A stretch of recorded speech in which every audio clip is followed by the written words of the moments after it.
Yan ang purpose niyan. Pwede natin gamitin to. Kung meron kayong immortal moto bag, yan. Para yung mga basa-basa natin, naka-plastic, pwede nating iipit dito. Oh. Tapos hindi na rin nga pala ako nagdala ng top box. Para light lang yung ano natin. Ito oh. Yan. Nilagay ko dito oh. Yan, nakikita nyo ba to? Yung pinaka top box wala. Pero itong immortal top box bag, eh ito yung nilagay ko dito. Sinabit ko dito yung mga strap niya. Magkabilaan yan. Ito pa yung isa dito. Yan oh, 'di ba? So hindi na ako nagdala ng box. Ito na lang, immortal top box bag. Para light lang yung ano natin, mga bit-bitin, 'di ba? Kasi yung nilalagay ko lang dito yung ano, madumi na mga damit. Hinihiwalay ko dun sa mga malilinis pa para hindi siya umawa ng amoy. Eh pwede niyo gawin yan sa ano niyo, sa bag niyo pag bumili kayo ng immortal moto bag, top box bag. Ayan. Okay guys, andito kami ngayon sa isang point na pinuntahan namin ngayon dahil yung kanina na viewpoint eh hindi namin napuntahan dahil nga sarado. So ito yung pinuntahan namin ngayon. Ito daw yung Bantayaw Point. So lalakarin namin. Inabutan din kami ng mga ulan-ulan. Kaya basta itong dinadaanan namin ngayon. Pwede naman sana itong motorin daw. Ang problema eh nabasa, madulas. Kaya delikado yung motor ngayon. So nag-ano kami na maglakad na lang.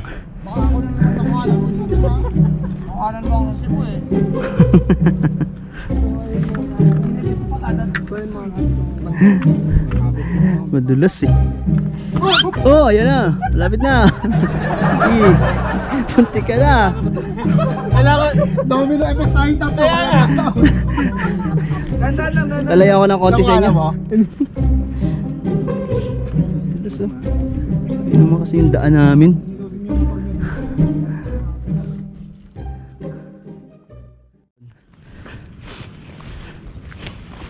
Okay, so ito na. Malapit na kami mga kaalabok.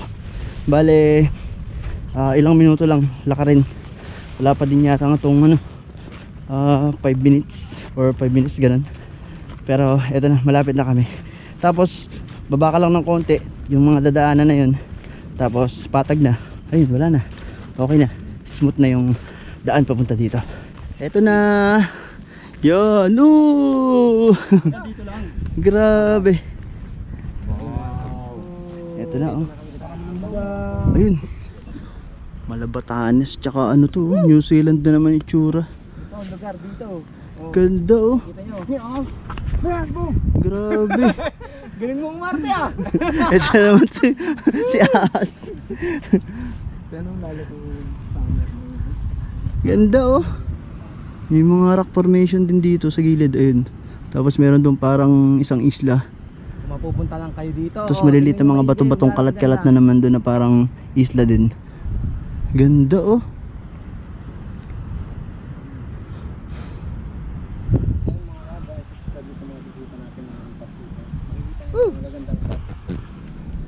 Ganda.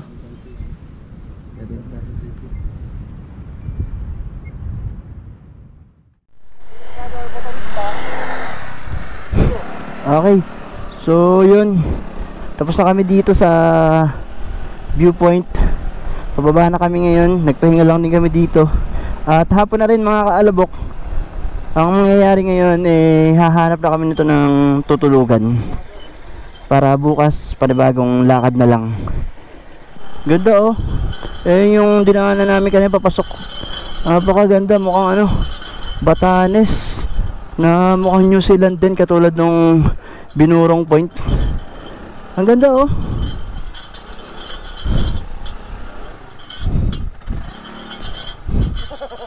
Ganda. Tataas din ng mga ano, puno dito. Yung dinaanan namin papasok. So ito, palabas na kami. Sa oras na to, akala ko natanggal lang sa pagkakakawit yung spring ng center stand ko. Pero nagulat na lang ako kasi naputol na pala yung pinaka-spring nito. Ay, nawala yung spring? Nalaglag yung spring? At dahil putol na nga ang spring ng aking center stand dahil sa kalawang kababaha sa Hagonoy, eh nilagyan na lang namin ito ng cable tie. Para makarating lang kami sa shop na pwede naming mabilan ng gamit. Wala eh. Tagahagonay tayo eh.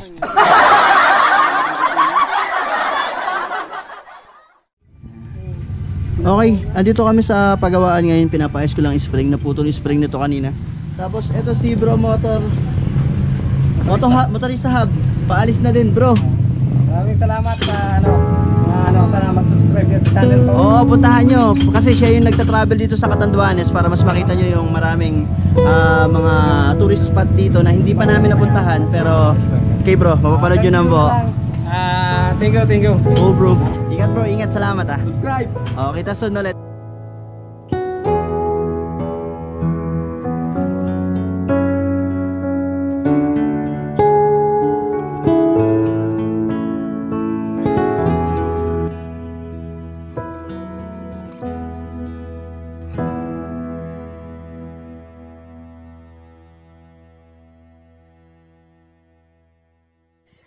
Kinabukasan,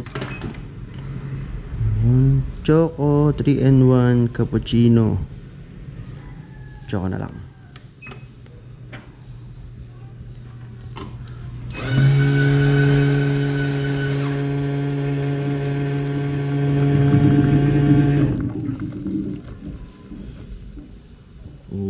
Wow. Okay. Good morning mga kaalubok sa pagpalang araw at salamat muli sa pagdalaw. Yan. Last day namin dito ngayon sa Catanduanes. At nandito kami sa hotel dito sa Emirates Inn Hotel. Dito nga kami na tuloy kagabi ng pagtulog dahil hapon na tsaka padilim na nung natapos kami dun sa viewpoint kahapon. Pero ngayon may pupuntahan ulit kami na viewpoint. Tapos isang Blue Lagoon, sabi ni Bro JM. Ayan, so ngayong araw tatapusin namin na ikutin itong Catanduanes at pagkatapos nun uwi na ulit tayo dun sa Bulacan. Pero si Quiz BP sa Albay ata magkikita kami. Ayan, kaya pauwi magkikita-kita pa rin kami. So ibig sabihin nakompleto pa rin yung Hampas Loopers. Okay? So yun, yung lakad natin ngayon. Pero kape-kape muna ako dito. Tapos paalis na rin kami. Okay?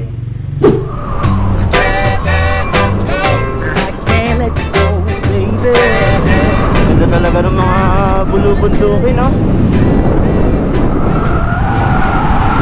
Ganda talaga dito, simpleng pamumuhay lang. Grabe. Parang gusto ko tuloy tumira dito. Kung meron lang perang pambili ng lupa tsaka pampagawa ng bahay. Grabe. Basa-basa na naman yung mga ibang daan dito. Ayan, katulad dito, mukhang umulan din dito. Kaya mga basa-basa itong kalsada nila. Kaya pag babiyahe kayo, dapat okay yung mga gulong nyo, ah. Itong gamit namin, Shipa tire to. So 1970 pa to nag-aano sa market sa bansang Taiwan. Made in Vietnam siya pero Taiwan technology. So may sasuggest ko na isa to sa magandang gulong na nagamit namin mga kaalabok. Hindi dahil sa endorser kami ng gulong na to. Sa totoo lang ha, honest review lang. Kaya kung gusto nyo namang masubukan, kung di kayo naniniwala, subukan nyo. Itong sa akin wala pang ano to, wala pang 2K, kulang 2K, pero meron na akong pares na gulong ng Shipa na eto, gamit na gamit at ano, kumbaga komportable kung gamitin yung gulong na to. Kaya kung ako sa inyo, subukan nyo yung gulong na to. Mura na pero ilalaban kayo sa mga kalsada o danda na katulad nito na kahit basa, makapit pa rin. Pero yun nga lang, katulad sinasabi namin, kahit na makapit yung gulong mo, mag-ingat ka pa rin sa mga lumot, sa mga buhangin. Katulad dito, maganda yung kalsada dito. Ang ano lang maraming mga dadaanan dito na mabuhangin. Tapos may mga lumot-lumot na ganyang itim, ayan no, yung mga natuyo. Pero pag nabasa ulit yan, green na ulit yan, tapos madulas. Kaya syempre, ingat pa rin. Pero imbes pa rin kayo sa quality na gulong, katulad nitong Shipa tire, para at least mas ilalaban kayo pagka nasa gantong mga kalsada kayo. Ganda talaga ng Catanduanes, oh. Mga bukirin, dagat, batis o ilog, itataas ang mga burol, bundok, makikita nyo dito. Kaya mag-i-enjoy kayo dito. Okay, so enjoy natin yung huling araw natin dito mga kaalabok sa Catanduanes. Let's go! Woo! You were the type that eclipsed the room. Good morning mga I kuya. was the one who arrived too soon. But no one would ever bet against us. If they saw us exchanging glances, I was too busy to fall in love. You were too busy to break my heart. Nobody else was there to stop us. Nobody else was there to warn us.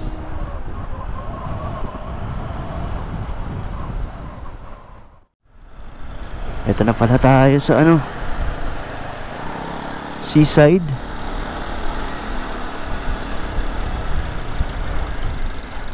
Ayan na, Bagamanok. Parang nakita ko na to sa Bagamanok, oh.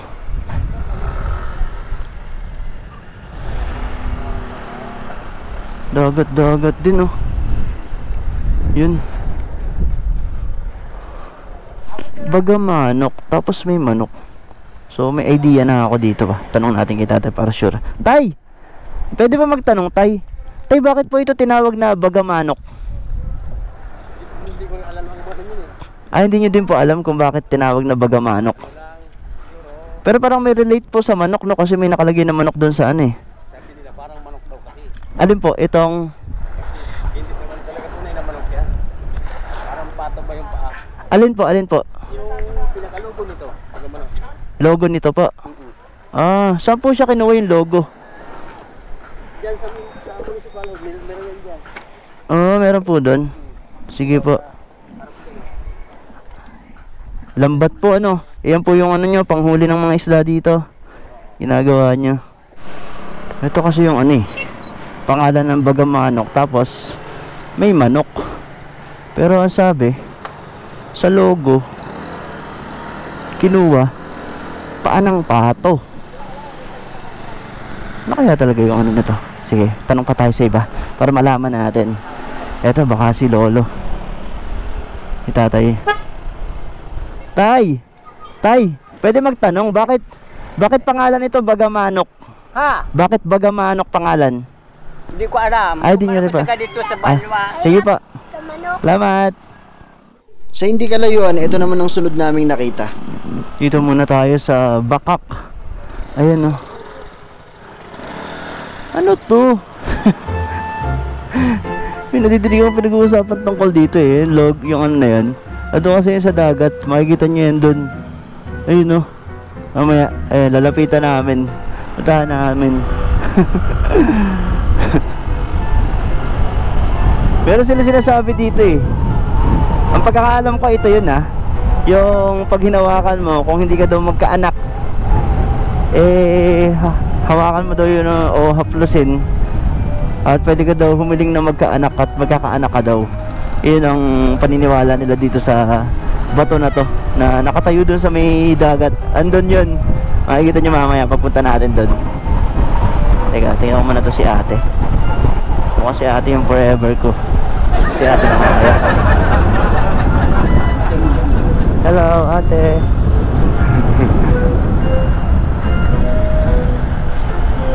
Yun, no? Galing ni ate, oh. Banking si ate, banking. Ayan, banking. Panis kayo kay ate. Ate.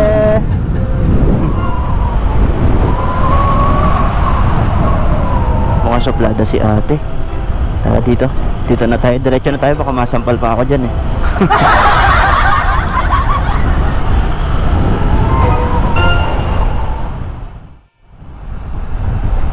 Ito na yata. Dito na yata makikita.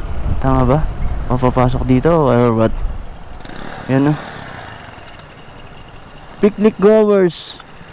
5 per head. Ganda ng ano nila. Ang cute ng mga bahay nila, oh. Mga kubo-kubo. Ayan, kubo. Doon, kubo din. Kubo, no. Probinsya, gatong pa rin, oh. Diba? Ay, saya ng buhay nila dito. Kaya pala, ano to, Happy Island kung tawagin. Masaya silang namumuhay dito na kahit simple lang yung pamumuhay nila. Masaya yung mga tao, diba? Tara, dito tayo. Counterflow dito. Balik tayo.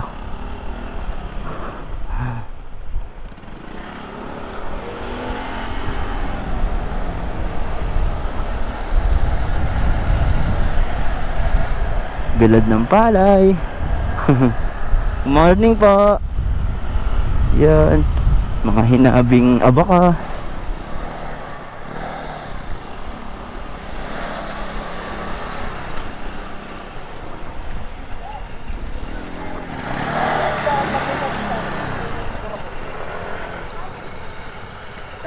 Yung ano po, yung buto, yung purako ng muda. Diretso po. Ayun. Diretso pala tayo.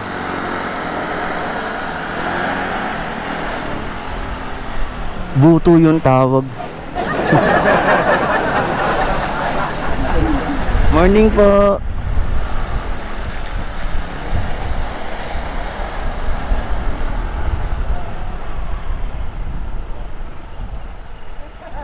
Eto.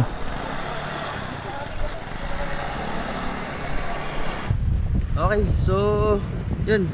Ito yung tinatawag na ano nga, yung buto. So sabi nila pinupuntahan daw yan na pabangka, tapos sinahawakan nung mga turistang pumupunta dito. At yun nga, nagdarasal yung iba dito daw na para magkaanak yung mga hindi magkaanak. Pinupuntahan nila yan. Ayan. So kami, hindi na kami magpupunta doon at magpapahinga lang kami dito. Pero ayun, nakita naman na namin siya. Okay naman, pahinga lang kami dito. Nag-aano ng ano ng lambat. Sa kasamaang palad, habang nandirito kami at nagpapahinga at habang nagpapalipad ng drone si MotoGP, sabay namang naisip ko na mag-edit-edit ng mga vlog dito sa cellphone ko. Pero may nakalimutan pala ako. Nakalimutan ko palang patayin ang switch ng motor ko. Kaya ngayon nag-discharge ang battery ng motor ko at ito ang nangyari. Ayaw umandar ng motor ko kaya nagpatulak na lang ako kay MotoGP. Hay nako. Lasadik! Wala eh.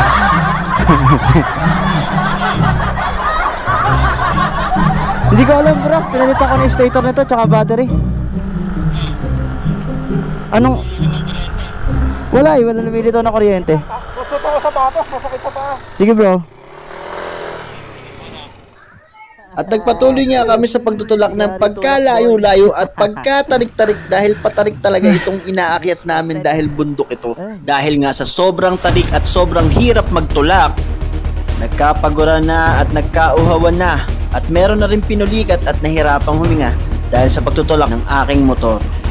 Grabe. Parang mawala ng hininga sa tarik. Ang tarik ko. Pababa pa yan, palusong pa yan. Hanggang dito. Diyan, paks na tuloy nagtutulak. Hanggang naisipan na namin na i-check ang mga dapat i-check sa motor at subukang gumamit ng ibang baterya.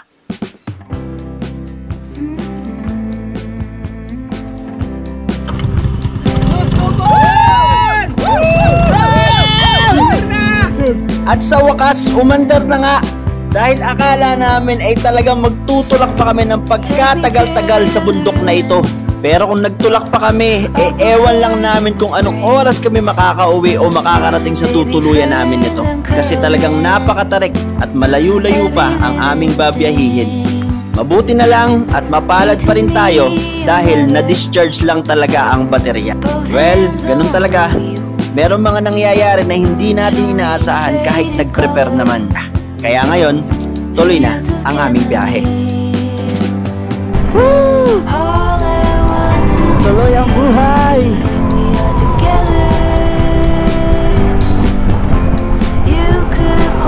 Grabe, ganda dito!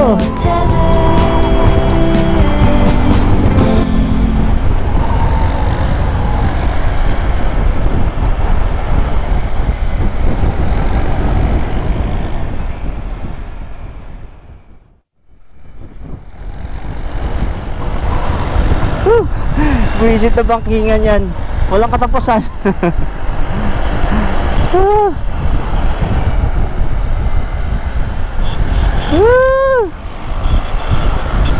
Putek, putek, putek.